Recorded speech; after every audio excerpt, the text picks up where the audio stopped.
Uh, Hello, fellow guitarists. That was a course of the blues in the key of G and kind of a basic chord pattern, which most of you already know. And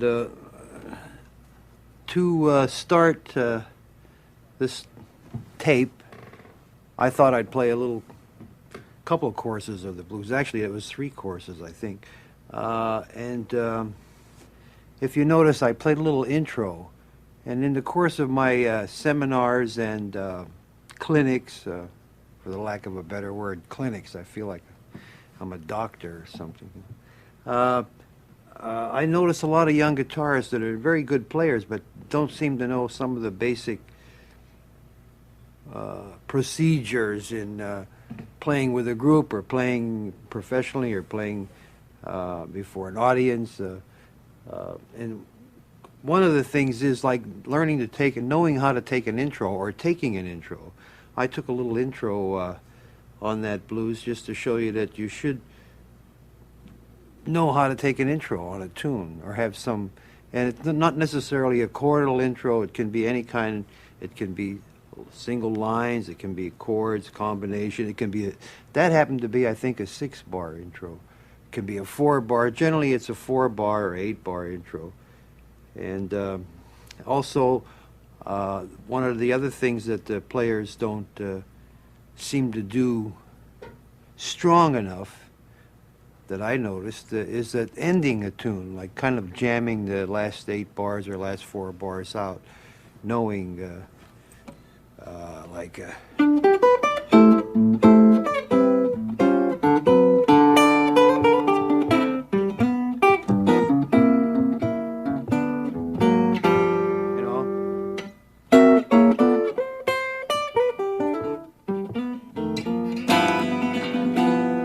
kind of knowing how to end a tune. It's quite important. It kind of shows where you're at in your playing or career or whatever. Now that was a basic blues pattern in the key of G. Key of G is a good key for the guitar. And while I'm at it, a couple other things. If you're a solo guitar player, keep out of the key of E and A and D. Play a couple tunes or 1 or 2 tunes in those keys, but do not play more than 1 or 2 tunes together in the key of E, A, and D. Because my theory is that you start getting the drone sound of the E and A and D. And it doesn't matter what you play, how beautiful the chords are. And those chords can be very beautiful in the key of E and A and D because you have open strings, but you'll put an audience to sleep and yourself too. So always try to play, if you play in the key of A, play maybe the next piece in the key of C or E flat or B flat. Even though we all know that those are the prettiest sounding keys on the guitar. That was just an aside, had nothing to do with the blues. So anyway, I'm going to talk today a little bit about chord patterns and blues, and and I'm using the blues as a format, and what to this is sort of off the top of my head, and what to do with the blues chord pattern, or what I would do with a blues chord pattern. So basically, I think we all know the 3 chords that go into the blues. In the key of G, I'll play maybe a 12 bars to show you the basic pattern. So here we go.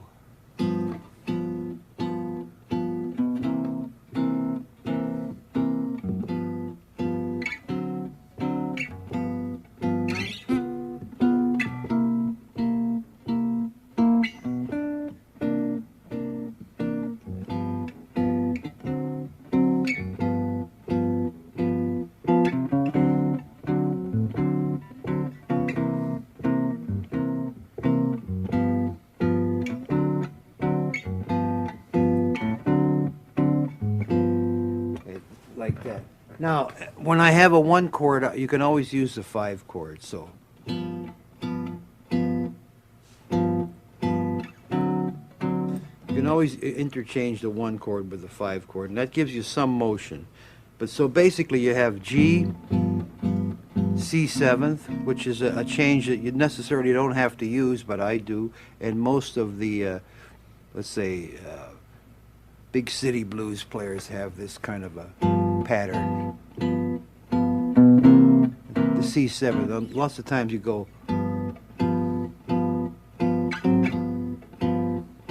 there's no change involved there except just a half step. You can always move a half step into your chord.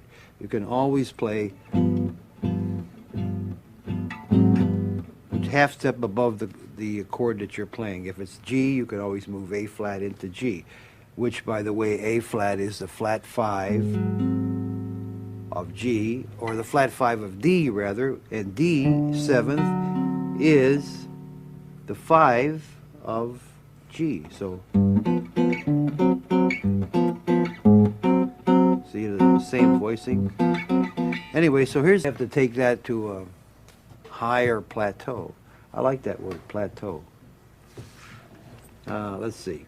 So now, well, we already did that. We added some color tones, I call them, added 9ths and 13ths. So now I'm going to change the pattern a little bit.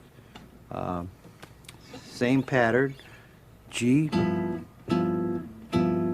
then before I go to the C 9th, I will play D flat 9th, which you can always play a half step into the chord, which is also the flat 9 of G.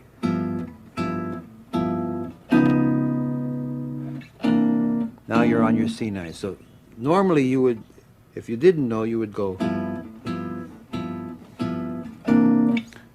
So now, in order to add some harmony to it, and by the way, when you add other harmonies, other chord changes, that enables you to play your lines also, which extend the harmonies in your single note playing too.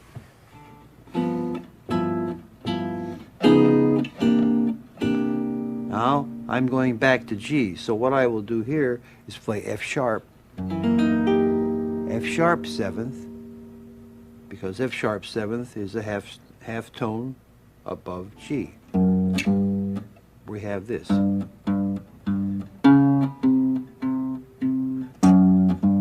That's normal.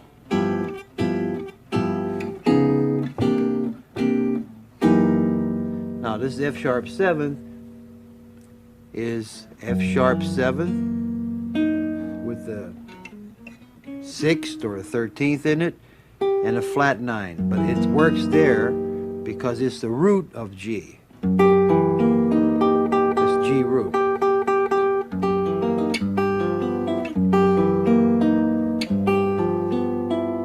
And if you look at my hand, you can see that I'm playing the same 3 notes.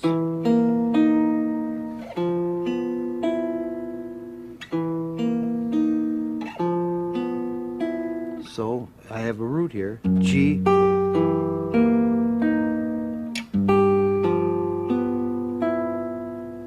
So you see, on the guitar, a lot of playing is with forms and continuity, kind of keeping everything in the same place, in the same... it's not as mysterious as it may appear if you don't associate it with a form or a pattern. And as I said in my last tape, everything I play from is a bar form, a bar. So I'm always connected with a bar. In this case, F sharp 7th is bar here. And it's the bar form of, the E form of F sharp, but that's another subject. So we go back to the top again.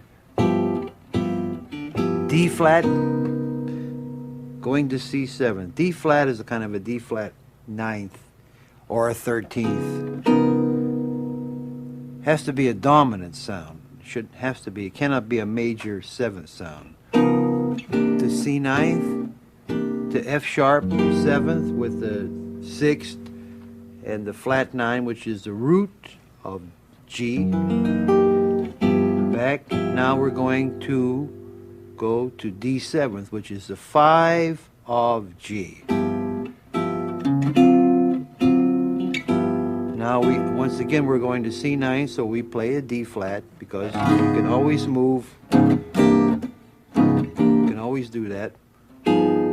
Sometimes you can change the root. Instead of having a D flat root, you have a G root. D flat is the flat 5 of G, so they can work. What you have is this. These are the same. Dominant, 7th, 3rd, and 7th. There it once again is the. So you go. Now we're back on C9, back on C9. Now we can play a C sharp diminished before we go back to the G 7th. C sharp diminished. And if you put a root on the C sharp diminished, you have once again your G flat 7th chord without the 6th. So if you see these things all are the same. They're not mysterious, or they're not any kind of deviation from what basic chord changes are. I mean, they're not like things where most players, if you played them and who have played for a while, would understand and know right away what you're doing. So it's not like something you would have to explain to someone. So these are just basic jazz chord patterns that have gone down through since I guess I don't know when, since Louis Armstrong or before. They're in all kinds of music, not only jazz. And theoretically, it's in every book you could. If you were to examine this theoretically, you would see that it's all correct. So that is now an F sharp 7th or a C sharp diminished. Now we're back to G. Now we're going to a C 7th, to a B 7th, raise 9th, to an E 7th, to an A minor. Now you notice that I keep a certain tone. C 9th, I have a D here. B 7th, I have a D here. I keep a pedal tone. E 7th, I have a D here. A minor, I have a D here. D 7th, I have a D here. G. Now that is a little variation on the blues. So let me see. What I want to do now is repeat the two 12-bar blues patterns for you to give you some idea of the little substitutions or chords that I've added. So in order to place them in perspective, I will first play the basic pattern for you again, so you know kind of where we are and where we're going. So here, I'll do it a little bit brighter. Here's your 5 chord, just to add a little color. I'm adding some more tones.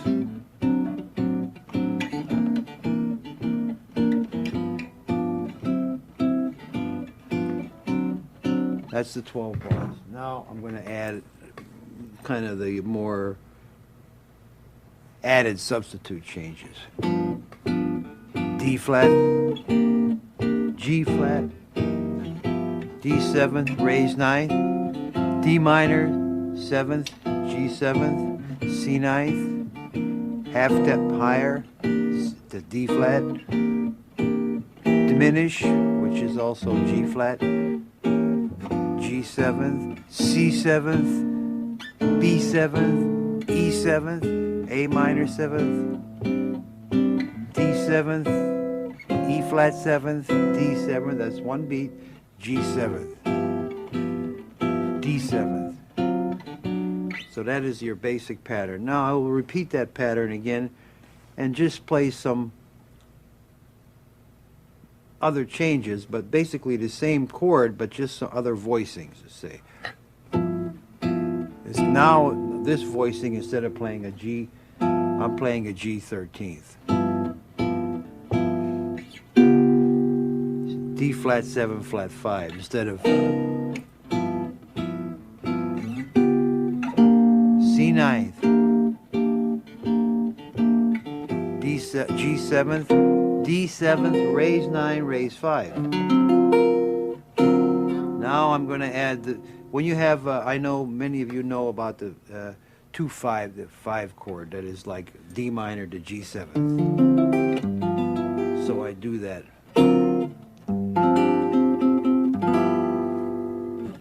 D flat ninth, C ninth. You can move, I told you, 3 steps. Diminish, G7th, C ninth. This is now B7, raise 9, raise 5th. This is E7th, raise 9. Now you can do it here too.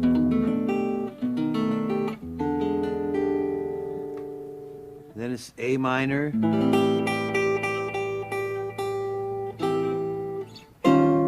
E flat ninth, D ninth,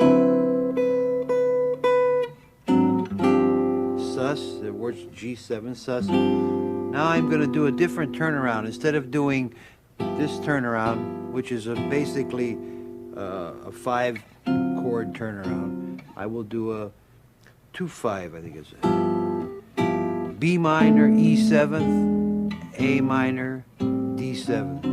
And then now you're back at the top. So it's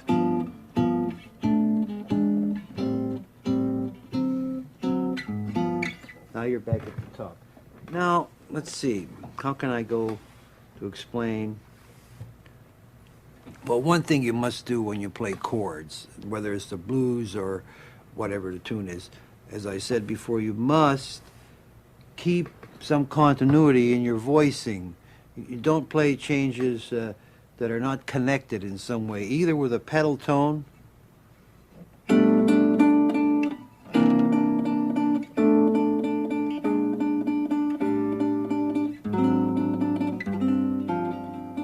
pedal tone, in that case D.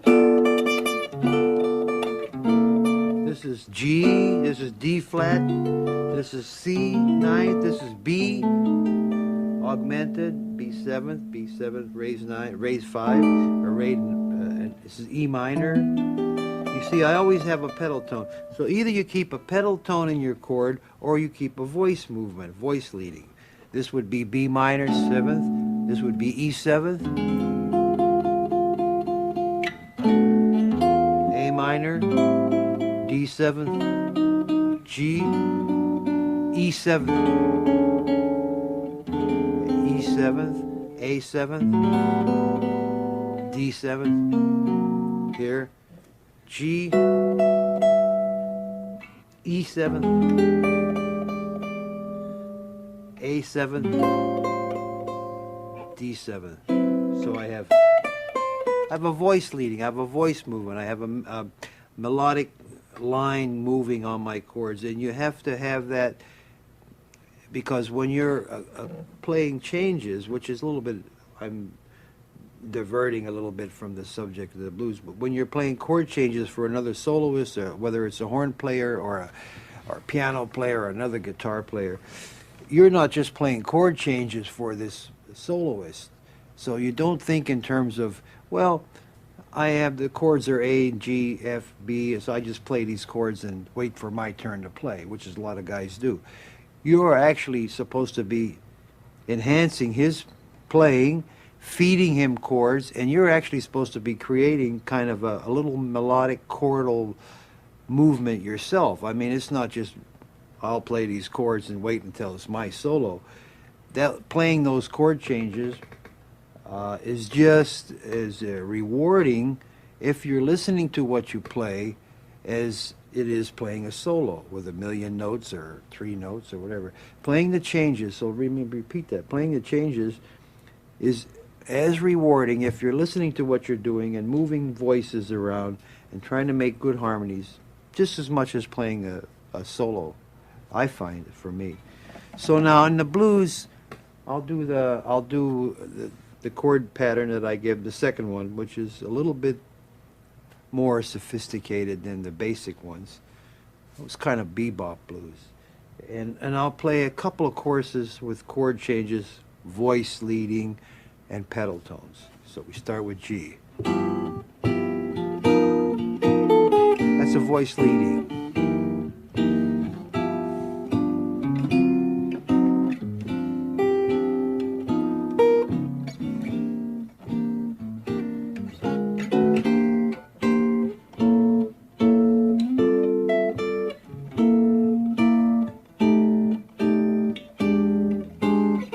This is voice.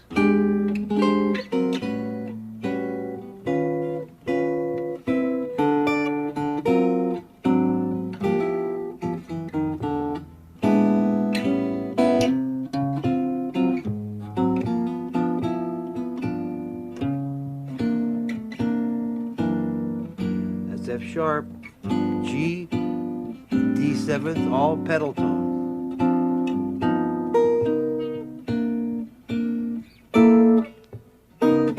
That's voice.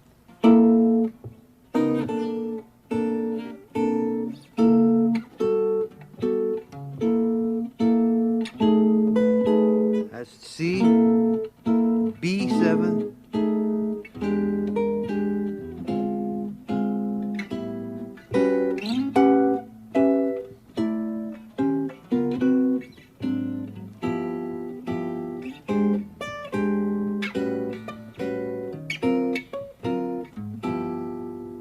That's a little bit of voice leading, a little bit of pedal tone.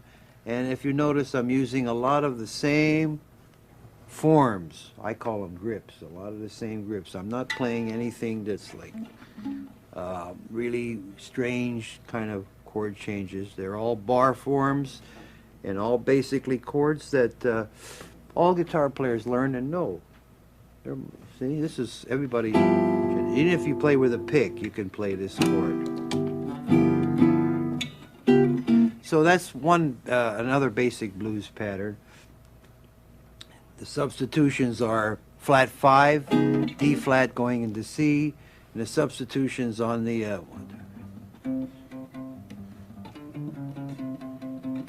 coming out of the whatever bar that is, I can't remember. Instead of staying on the G, you go to C ninth 2 beats, B seventh 2 beats, E seventh 2 beats, and A minor 7. You're just doing a pattern. Here's another pattern. It's almost the same pattern.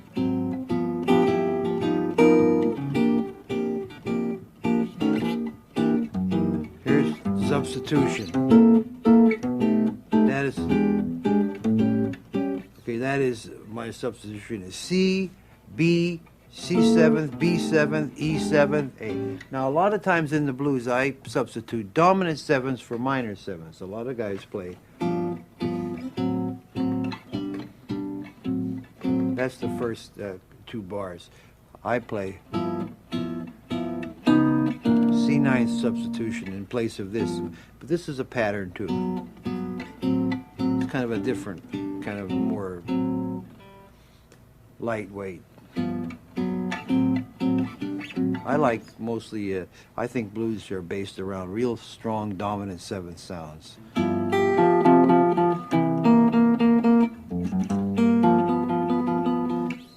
Now, so let me give you some examples of the same thing. That's the D flat.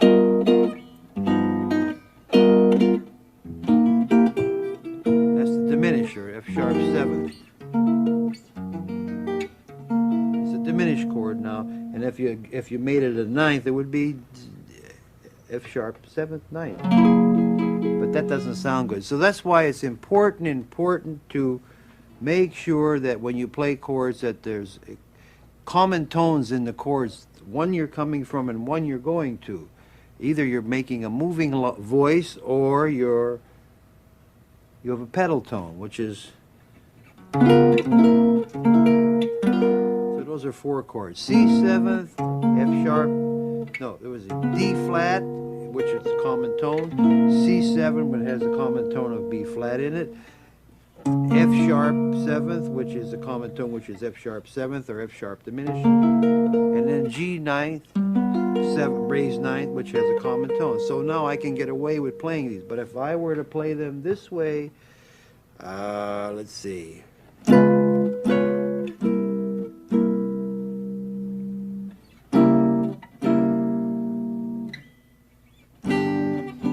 Those are the same chords, but they won't hang together, they won't sound right, they'll sound weird. So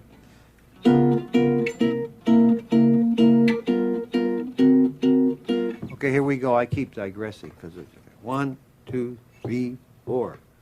Always count 1, 2, 3, 4. I don't know why.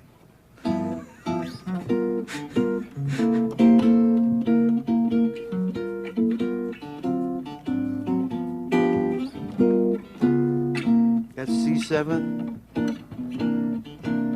F sharp 7. Here comes some patterns. B7. Now there's C, C, B, same form, E, same form, A. Now I told you I substitute a dominant 7th for a minor 7th. That normally in your books is a minor 7th. B7, E7, which is a flat 5, and A minor, but I substitute. So if you notice, I'm using the same form.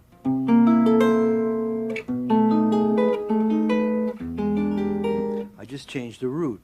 So you can always move chord changes either chromatically or through a cycle.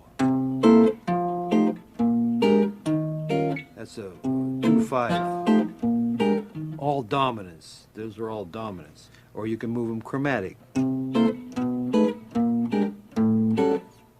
Now the key to that's a very simple concept. You can move chromatically or 2-5, and we all know that in books it's written. But the key to making it sound like you're doing something and it sounds good, and it is the voicing, the chord voicings that you use is the key. If I repeat, if you have a common tones in the chord or a moving line,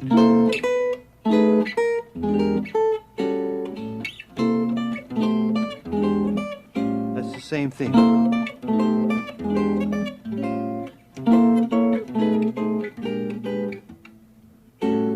That's the same thing.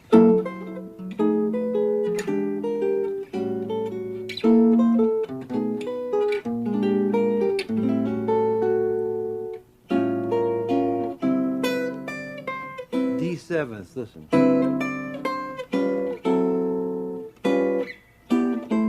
That's just adding, everything I play is from a bar. This bar here would be here. It's this bar, the G form of, it's the G form. Anyway, that's getting off. So, let me see now. Where was? Okay, another kind of a blues pattern is one that is goes like this. 2 5s. So it's G, F sharp 7th to B 7th, E minor to A 7th, D minor to G 7th, C major 7th, C minor 7th.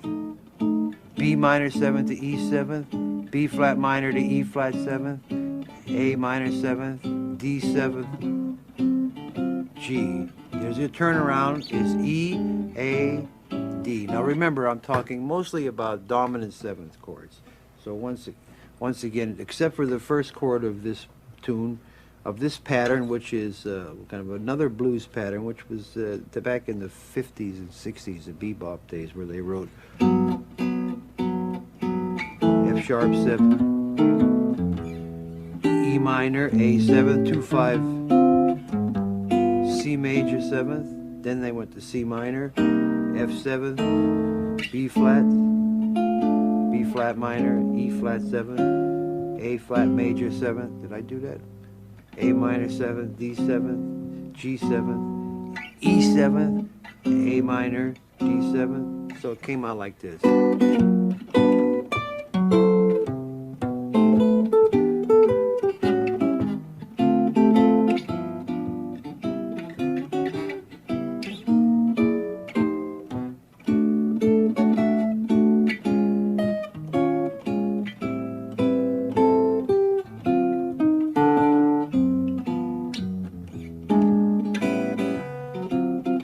think I did two different ones. I did this, F sharp to B7, E minor to A7, D minor to G7, C major, C minor 7 to F7, B minor to E7, B flat minor to E flat 7, A minor to D7, A minor to D7 to G.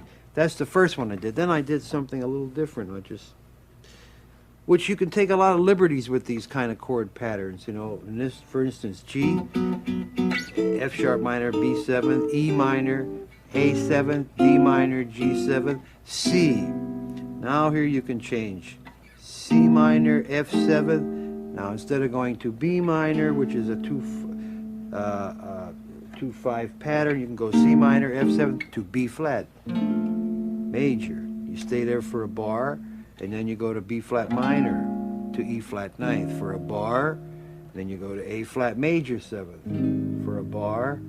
And then you're back on A minor 7th, which is where you would be if you played the simple blues, if you played the second set of changes that I told you about, or if you played this third set of changes which I told you about, you would be, or this fourth set.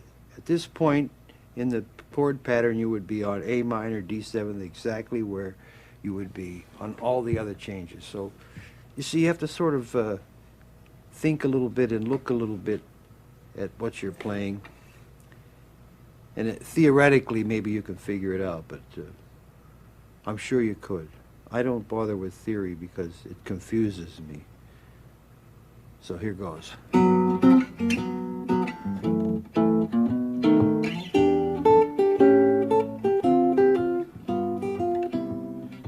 First set.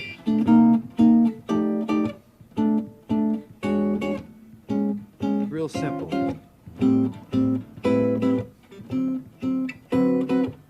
Turn around. Second set.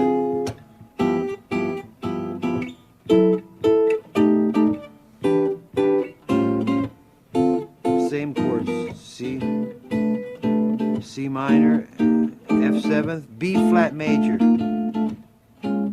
By the way, you can go like this.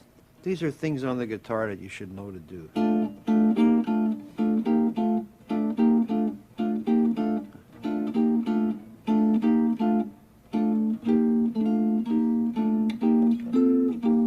Easy things. Never play anything that's hard. If it's hard, don't play it. The object of playing the guitar and making music, I think, is to be able to have motion and freedom and play what you hear and what you feel and have some kind of flow and movement, and not to show that, wow, I can do this real hard chord here, and then once you do that, you can't do anything else for you know, a minute or two because you're so busy trying to play that. So it's easy to, there are a lot of things on the guitar that are easy. For instance, a lot of playing comes from the form that you use. And if you watch guitar players like any of them, George Benson, Pat Metheny, Larry Coryell, George Van Eps, Arlen Roth, if you watch all these different kinds of guitar players, you'll see that they're all using very much basically the same forms.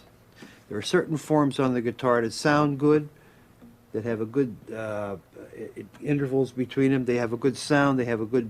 They're easy to play, and you can get the most out of them. And some of them are, most of them are bar forms, nines, these kind of chords. Very few guys play.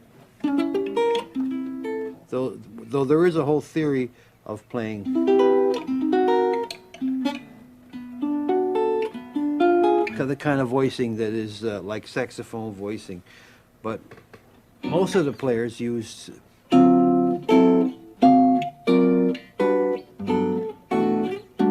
bar forms, chords that are really basic and not hard to grip or play, and they have a lot of freedom in their playing.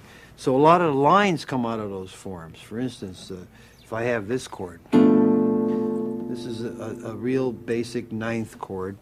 And I know that it can be called E7, I know it can be called G7, I know it can be called something else. I forgot. There's 4 names to it, and I know if you change the root, it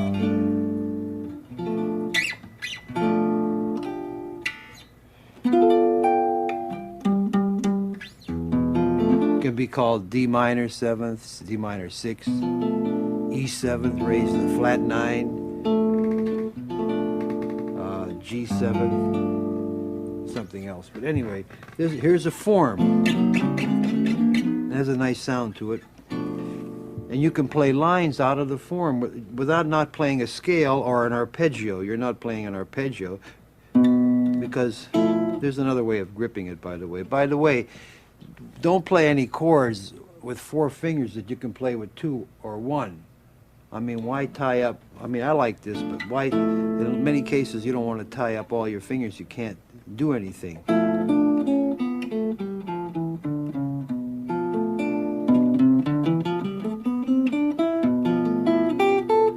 Everything is under your finger.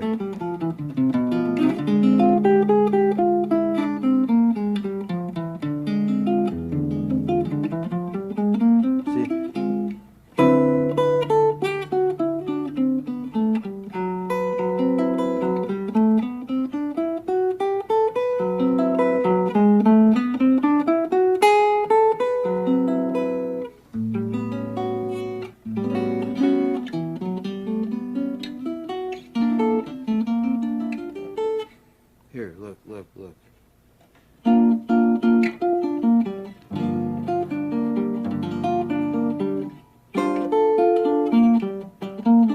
This happens to be an arpeggio, but I don't think in terms of arpeggios a lot. I play few of them because they fall under my fingers pretty good. But I think in terms of scale lines.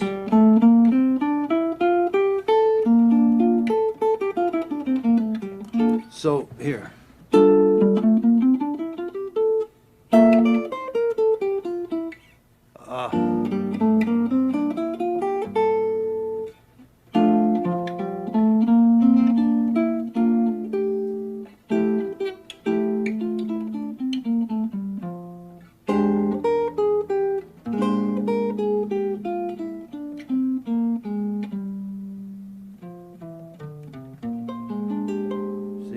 So you can get a lot out of the form that you're using, a lot of the lines and a lot of the nice sounding lines, by the way, too, without playing just arpeggios or playing a scale. I know scales, when you play from root to root, they become scales and they're boring. So in a lot of cases, I take a note like, I don't know if I put this on the last tape or not, but I take a note like that on the 1st or 2nd string, and I put a chord to that note. In this case, I'm putting C, major 7th, and I play from the root to that note. And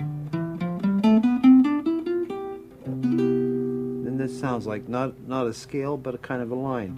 Then I take another chord with the same note on top, in this case, F major 7th. And then I play the scale from the root to the note.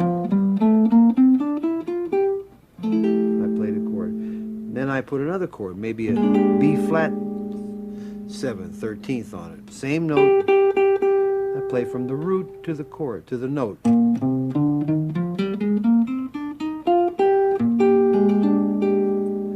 I'm getting now kind of lines instead of scales. If I play a raised 9th, E7, from the root,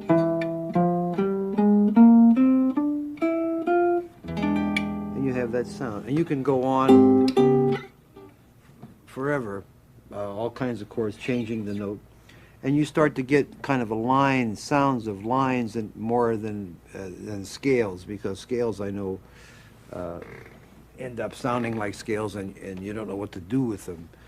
So if you take from a root to an interval, you get one of these things, and you can make these chords majors, dominants, minors, augmented, major. Now you'll notice I start always on the root and I end always on the note that I picked, the same tone. That's a little digressing. Some of the things that I try to do in seminars to try to open up, you should open up your ears a little bit. So let me see, we get back to the blues again, blues in G, and I will play now little variations on blues in G. I'll try to slow them up a little bit.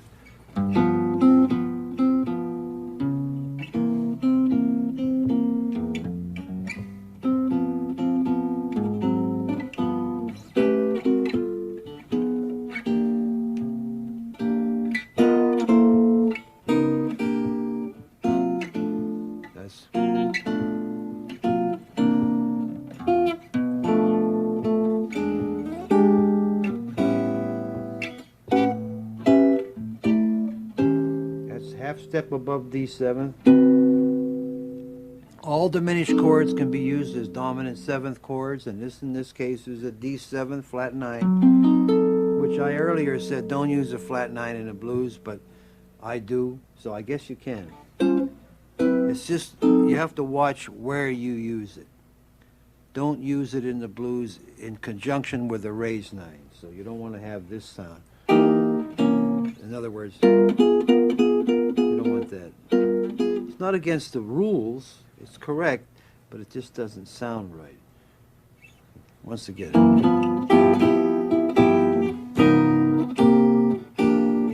Diminished works.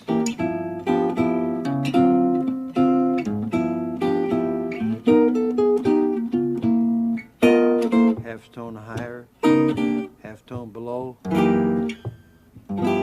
C, B, E, A, dominant, augmented, D ninth, flat 5 of G, turn around. Chromatic changes, raised ninth, C seventh raised ninth, flat 9. Here comes the run. That is this. That is the in-between change in between G7th and C7th.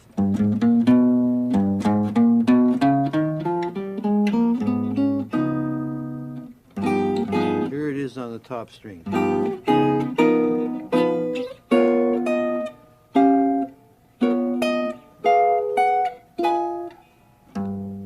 Here it is on the next string. That's in between G7th and C, going to C. Here we are and back. Diminished.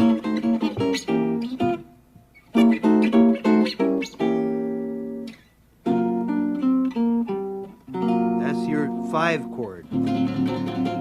D7th, that's this chord. That is the 5 chord, even though you may look at it and call it other things, A flat, but it's the 5 chord. If you had low D, low, is diminished. That's this chord.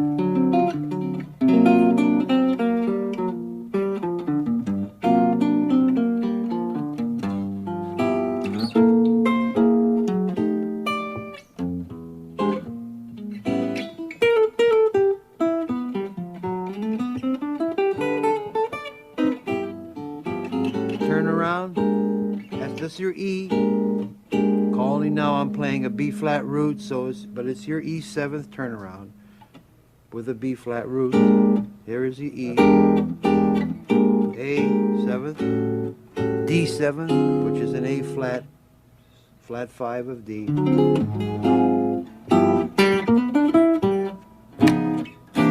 Keep hitting this button.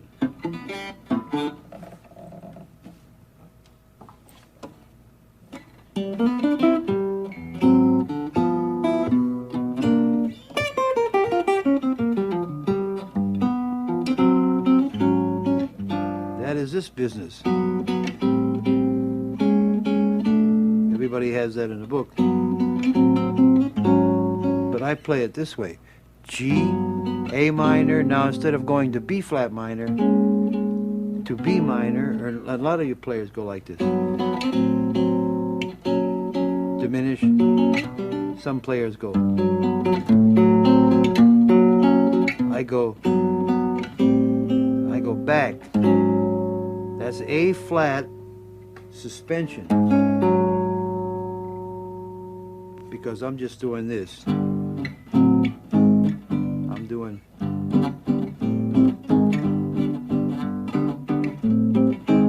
So, but I'm voicing it. That's the A minor.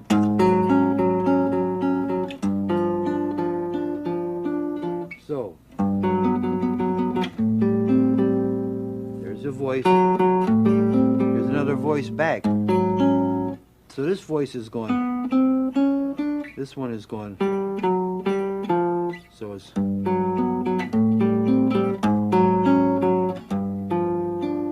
And that is simply G, A minor, A flat, G7, which is derived from this business, which is kind of like some of the chord voicings that are used in early guitar books. And okay, let's start again. The blues in G.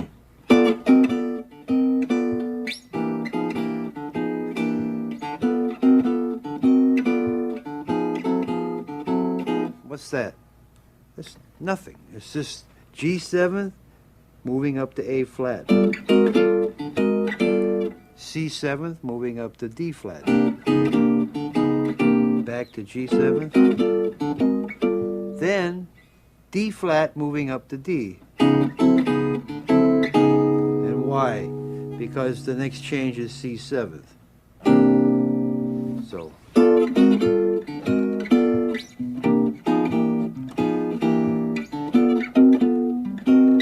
D flat.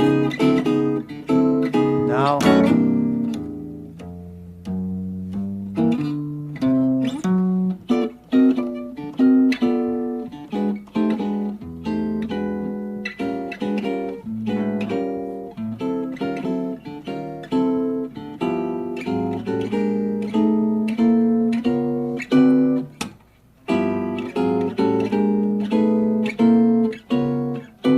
Back at the beginning. So you see, by using little forms, common forms that are all guitar players know, and using your ears and keeping some kind of a motif, some musical idea, you can play a lot of things that are very musical in a sense that they are, and not hard to do. And the choice of making voicings and lines and that is infinite. That can go on forever. The better your ears are, the more you begin to hear the little things you can do. You don't have to do anything that's really difficult or really complicated. So I will play a little piece for you on the blues and then get my playing.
Hi, I'm Woody Mann, and welcome to Hot Licks, the Blue Side of Jazz with Joe Pass. This enhanced DVD was originally released in VHS format in 1992. The updated DVD edition includes a special features section with slow motion exercises, a selected discography, Joe's bio, a suggested listening list, and a chord dictionary section called the Chord Corner. On the Blue Side of Jazz, Pass demystifies the art of jazz guitar in a practical, non-theoretical way and shows you how melodic and chordal movement can make the art of playing rhythm as rewarding as playing solo. He takes a blues in G, then he builds on it, then he deconstructs it, so you can see all the mechanics. He starts out with a very basic version of the progression, then he adds color tones, bass lines, chord sequences, pedal tones, and chord substitutions. He shows you everything from intros to accompaniment pointers, bebop blues, and endings. Joe does assume that you have at least a little bit of knowledge of chords and moves fairly quickly through some of the material. So if you find it difficult to keep up with the changes, try playing along with the slow motion section. This allows you to loop all the exercises at half speed, but the audio is restored to standard pitch. And if you have any trouble with Pass's chord fingerings, refer to the Chord Corner section. Here, this lets you hear each chord while seeing a photograph of the position along with the chord diagram. Once you get the basic chord vocabulary down, you should be ready to move along with Pass as he embellishes the blues. The Blue Side of Jazz was made as a follow-up to Joe Pass's first Hot Licks title, Solo Jazz Guitar. These two classic videos provide insight into the legendary musician who has played for some of the greatest band leaders of the 20th century. Leaders including Dizzy Gillespie, Count Basie, Duke Ellington, Ella Fitzgerald, Oscar Peterson, and Benny Goodman. For more on Joe's playing, try Solo Jazz Guitar, which covers Pass's approach to chord melody and improvisation. But meanwhile, good luck with Joe Pass on the Blue Side of Jazz.